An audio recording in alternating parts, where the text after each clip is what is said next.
꼭지요. 구독, 좋아요, 알림 설정까지 모두 부탁드려요. 자, 안녕하세요. 치킨스탁TV입니다. 이번에는 KCI라는 업체를 이야기해 볼 건데요. 일반한테는 생소하지만은 아실만한 분들 다 아실만한 회사. 우량하다, 안정감 있다 평가할 수 있는 업체죠. 하지만 주식으로서의 주가는 최근까지 전혀 재미가 없는 회사입니다. 주가는 13년도 이후로 계속해서 이렇게 정체된 모습을 보이고 있습니다. 가지고 있는 분들 입장에서는 복장이 터질 노릇이죠. 자, 회사는 샴푸, 린스 등에 들어가는 첨가물인 폴리머와 계면활성제 등을 제조하고 화장품 첨가제들도 제조하고요. 코스닥에 상장되어 있는 중견 기업에 해당합니다. 중견으로 되어 있는 이유는 17년도 이후에 회사의 대주주가 상장사인 삼양사로 변경되면서 그렇게 된 것이고, 지분율은 50% 삼양사, 그리고 현 대표이사는 그룹에서 내려온 분이죠. 지분 하나 없는 월급쟁이 대표 되겠습니다.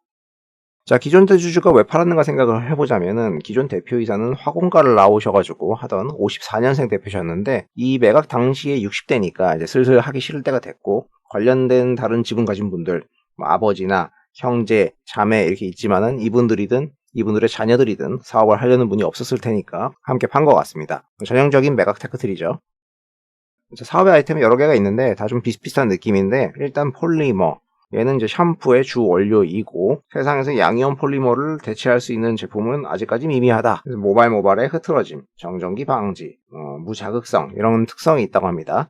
그리고 양이온 계면활성제, 이건 이제 린스의 원료인데 피부에 붙어있는 때에 이렇게 붙어가지고 유화시켜서 슉 떨어지게 하는 그런 기능이고, 유채씨에서 만든다고 알려져 있습니다.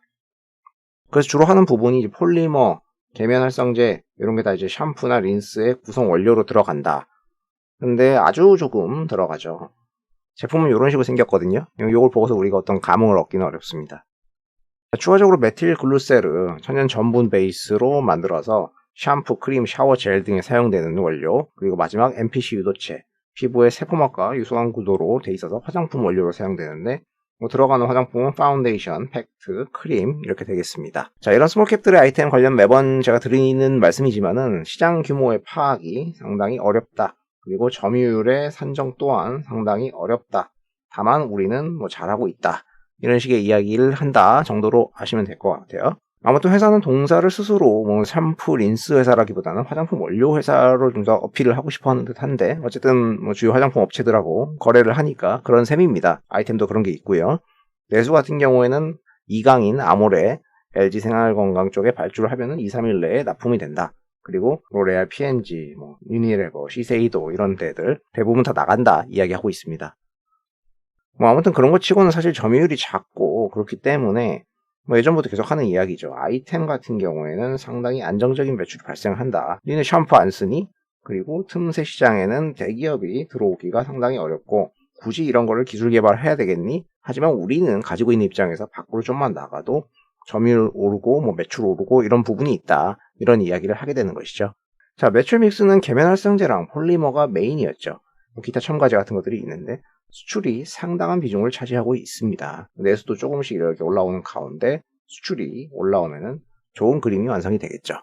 최근 분기까지 매출 나온 걸 봐도 수출이 가파르게 올라가고 있는 모습이 보이고 있습니다. 그리고 그 배경은 계면 활성제 쪽이죠.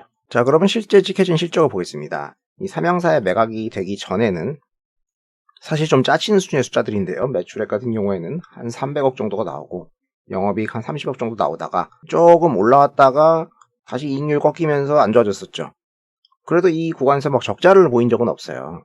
근데 지금은 인수되고 나서 영업 매출액이 계속 올라오고 이익 성장은 좀 더디긴 했지만은 그래도 뭔가 상승 방향으로 이렇게 가고 있는 듯한 모양새가 나옵니다. 21년도에 이익률이 좀 꺾였었는데 22년도에는 매출 1000억에 영업이익 200억 가까이 달성을 했습니다. 재무구조 같은 경우에는 현금성 자산이 차입금 부채보다 조금 많은 순현금 상태로 경영이 되고 있어요. 자, 영업에서 계속 흑자를 내면서 수익이 쌓여왔으니까 자본 총계는 당연히 이렇게 증가를 했을 것이고요. 부채 같은 경우에는 이자 발생 부채 상환을 하면서 계속 줄어들었기 때문에 이 차이가 상당히 벌어져 있죠. 안정적인 구조를 만든 것입니다. 자, 사업의 비용 구조는 단순하죠. 원재료 같은 경우에는 한 45% 정도, 그리고 급여 13%, 나머지 기타 총 합해서 한 80% 정도 나가니까 영업이익률 20% 찍힌다. 다만 21년도에 이익률이 좀 꺾였었는데 그것은 광고 선전비 및 수출제 비용 이 부분이 금액이 증가하면서 비율도 같이 올라가고 여기서 약간 타격을 받았습니다. 정황상 이 부분은 운임비로 생각을 해야 될 것 같아요. 그래서 전체적으로는 GPM 같은 경우에 30%, 35% 선을 이렇게 거의 변동 없이 지키고 있고, 환감비가 이게 좀 내려오니까 OPM이 레벨업이 돼가지고 상당히 잘 지키고 있었다는 부분이 재확인이 되죠. 그래서 이 회사는 상당히 안정적인 것처럼 보이죠. 뭐 그래도 욕심이 있으면은 이제 좀 트래킹하면서 요 변동, 원재료 영향권을 체크하고 싶어지거든요. 주 원재료 같은 경우에는 HEC, 헤셀로스, DM, 글리세릴류 이런 것들인데, 이게 어떤 것들이 비중이 절대적이다 이런 것은 없어서 완전히 뭐 영향을 안 받는 건 아니지만은 파악하기도 어렵고, GPM의 변동폭을 봤을 때는 그렇게 큰 영향을 주지는 않는다고 생각하면 될 것 같아요. 또 양면계면 활성제 쪽 같은 경우에는 유채씨, 랩시드 기 베이스로 만들어진다고 했었는데, 이거 이익률과 같이 그려봐도 어떤 특징이 나타나지는 않았습니다. 이게 오를 때 이익률이 좀 떨어지나? 이런 생각을 했었지만은 여기서는 바로 반대로 갔어요. 그래서 그런 부분보다는 역시나 판관비에서 수출제 비용이 증가가 돼 있었고, 이게 줄어들 수 있는가를 좀 더 주목을 했었겠죠. 회사가 공시를 아주 소극적으로 하기 때문에 분기의 판관비 감소 현황을 정확히 포착하기는 어려웠습니다만은 22년도 1, 2분기를 보면은 좀 감소하는 것처럼 보이는 그런 모습이 포착이 됩니다.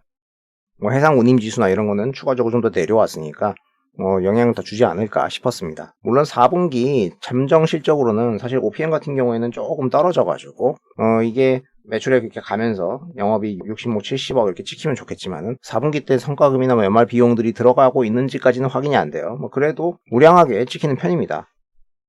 다만 코로나 때를 보면 아시겠지만은 주가 측면에서 전혀 재미가 없었다는 것이죠. 대체 왜 이런 상황이 연출되었을까? 물론 21년도에는 이익이 꺾였었으니까 뭐 그렇게 생각할 수 있지만 22년도는 이익이 늘었는데 이럴 수 있죠. 실적 안 나와서 안 갔는데 나와도 안 가! 하는 사람들이 등장할 수도 있습니다. 그 이유에 대해서 제 생각은 여러 가지가 있는데, 일단 회사가 IR 스탠스 같은 경우에는 대주주 변경 전에는 정말 안 했고, 사업보고서 같은 경우에도 엄청 단순하거나 거의 대부분의 항목을 적어놓지 않았습니다. 그러다 보니까 굳이 불친절한 보고서를 볼 이유가 없고 사람들의 관심이 멀어지는 그런 현상이 반복된 부분이 있는 것 같아요. 그리고 사업 아이템 같은 경우 전방 시장에 대해서 대충 설명을 했었지만은 매출액이 작은 회사의 아이템도 세부적으로 보면 더 볼 게 많을 텐데 설명이 상당히 부족하죠. 뭔가 어떤 이유로 잘 된다 이런 게 좀 직관적이지가 않고 막막한 부분이 있고, 전형적인 스몰캡 틈새 시장 강자들이 보이는 특성 때문이기도 합니다. 또한 뭐 비즈니스 구조상의 판관비 같은 경우에도 연결감사 보고서 통해서나 좀 보게 되고 3분기도 파악 안 됐잖아요. 그랬던 부분에서 많이 관심을 안 가지게 되는 것 같습니다. 그러니까 나를 열심히 알려도 될까 말까 한 세상에 감추면 사람들이 안 붙겠죠. 그리고 마지막으로 과거에 엄청 오버해서 주가를 헤쳐먹었던 기억 때문일 겁니다. 자, 그래서 매출액이 이렇게 계속 올라왔었고 결국에 영업이익도 이렇게 같이 올라왔었지만은 이 구간에서 엄청나게 헤쳐먹었고 이 수준에서 주가가 머물고 있는 거죠. 이게 다음에는 이렇게 갈 걸 기대해줘야 되는데 아직까지 손 나가는 사람이 없는 것 같습니다. 아까 아이템과 전방이 좀 직관적이지 않다고 했었는데 매출액 성장률로 보시면은 아모레와 LG생명과 같이 봤을 때 YOY로 같이 가는 것처럼 보이지만도 뭐 아닌 구간도 있고 여기서는 전혀 다르고 이러니까 모르겠다는 거죠. 얘가 수출이 많아서 그런지는 모르겠지만 얘들 부진할 때도 우리는 짱짱한데 오케이. 근데 왜? 그냥 잘 됐어요. 나중에 안 되면 그냥 안 됐어요. 뭐 이렇게 됩니다. 주가 측면에서도 딱히 같이 가지 않는다는 거죠. 그렇다고 이렇게 늘었어도 주가는 안 간다. 좋아도 안 가고 안 가도 안 간다. 여태까지 그래왔고 앞으로도 계속. 자, 매출 성장의 이유를 굳이 어거지로 생각을 해보자면은 샴푸 수출이 늘어나면 조금 괜찮지 않나 싶기도 하지만은 이 어느 구간에서 상당히 어긋나죠. 그냥 같이 가지 않죠. 그러니까 뭐 안 되는 머리를 굴리고 굴려서 나오는 소리가 요새 각종 기능성 샴푸가 나오니까 샴푸 시장 커지지 않냐? 하지만은 이것도 막막하다. 다만 자본이 쌓였으니까 매도 증가를 했을 것이고요. 주가는 한참 안 갔을 거니까 이 괴리도 벌어졌을 겁니다. 그럼 밸류에이션 지표, POR, PER, PBR 다 바닥을 향해서 가게 되는 것이죠. 이제는 저평가 영역으로 들어서게 되는데 아직까지는 알았어. 열심히 해 라고 하시네요. 굳이 뭐 여길 들어가야 돼? 이런 거죠. 정작 웃긴 거는 그럼 이 시절에는 왜 오버했냐는 거죠. 찾아보면 당시 급등으로 조회 공시도 있었는데 우리 뭐 딱히 어떤 정보 없다 라고 얘기했었고 기회는 찬스라고 주가 상승을 공자 도구로 사용했었죠. 이 회사 같은 경우 기사가 너무 없기 때문에 뭐 짐작조차 안 되지만은 화장품이 날아가던 시절이니까 그랬을 수도 있겠고 아니면 뭐 당시쯤부터 이미 회사를 판다는 소문이 있었을지도 모릅니다. 자, 또 추가적인 주가 상승이 안 되는 것 같은 이유로 삼양사도 좀 영향이 있지 않은가 싶습니다. 이 삼양사 계열 회사들이 상장이 상당히 되어 있는데 이 주가 측면에서는 전혀 재미가 없는 그런 쪽이거든요. 그리고 뭐 매출액과 영업이익 보면은 삼양사, 삼양 패키징, 뭐 정체되어 있는 모습이 있지 않습니까? 사업을 워낙 보수적으로 하는 친구들이고 뭐 IR도 적극적으로 안 하고 이런 그룹사 측면에서 도매급으로 취급을 당한다면은 뭐 KCI에 대해서도 뭐 큰 기대가 없을 법도 합니다. 그리고 뭐 실적이 찍힌다고 하더라도 여전히 IR 역시 소극적일 것입니다. 그렇다고 성장이 정체된 회사들이 배당을 많이 주냐?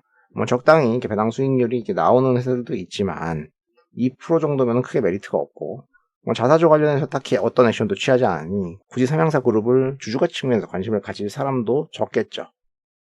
뭐 KCI 같은 경우에는 배당 200원 정도 줄 텐데 현재 주가에서 2% 남짓의 수익률입니다. 그러니까 실적 이외에 꼬실 동인이 충분하지는 않아요. 이런 측면에서 주가가 안 간다고 생각을 하는데 좀 사람들을 꼬시기가 힘들다고 생각하는데 이번에도 회장님이 이 영상을 보셔가지고 야 치킨스탁이 또 겁나 깠잖아. 얘네들 IR 안 해? 받아 좀 줘야겠네. 이러면은 이 주가가 재평가를 받을 수도 있겠습니다만은 뭐 그러면은 주주들 입장에서는 다행이겠죠. 자, 여기까지 사업을 잘 하고 있고 안정적이지만 주가의 재평가는 아주 요원한 KCI라는 업체에 대해서 살펴봤습니다. 또 거래량 또한 엄청나게 적은 소유주다 보니까 사람들의 관심은 앞으로도 크게 받기는 어려울 것 같고 한국 사람들도 재료 좋아하니까 누가 재료 가지고 와가지고 떠들어야 비로소 실적하고 엮어가지고 이야기할지도 모르겠습니다. 자, 이제는 저평가 영역까지 들어간 소외주가 언제까지 기게 될 것인가 한번 지켜보도록 하시죠. 영상 도움이 되셨다면 구독과 좋아요를 부탁드립니다. 시청해주셔서 감사합니다.